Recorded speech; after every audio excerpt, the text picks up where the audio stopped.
እነ ጌታቸው ረዳ ሲፎክሩ እነ ደብረጽዮን ሲፎክሩ እነ ስዩም መስፍን ሲፎክሩ ጦርነቱ ከመጀመሩ በፊት እንደ እነዚህ ሰዎች ምን ሆነው ነው ኒኩሌር ታጥቋል ወይ እንል ነበር ኒኩሌር ታጠቀ እንኳን እንደዚህ አይፎክርም ስንል ነበር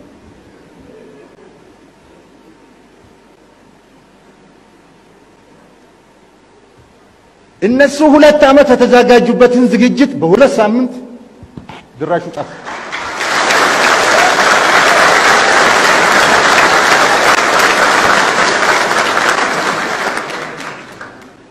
አሁን ያ የሚፎክር የነበረ በሙሉ ከመኪና ወርዶ ጠፍቷል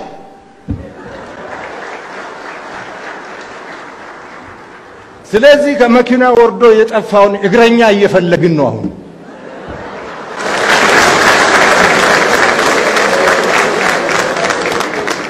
ሰው 27 ዓመት ኢትዮጵያን አስተዳድሮ 27 ዓመት ኢትዮጵያን አስተዳድሮ ኢትዮጵያ የሚባል ትልቅ አገር ግዙፍ አገር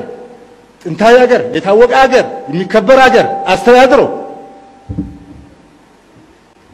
ከዛ ወርዶ ክልል ሄዶ ክልል ላይ ደግሞ የፓርቲ ፕሬዝዳንት የፓርቲ ሊቀመንበር የክልል ፕሬዝዳንት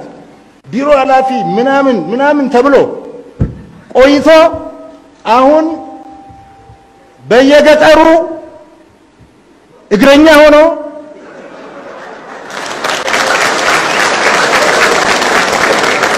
ሲገኝ እግረኛ ሆኖ ሲገኝ እንደዚህ አይነት ነገር በዘራቸው አይደርስ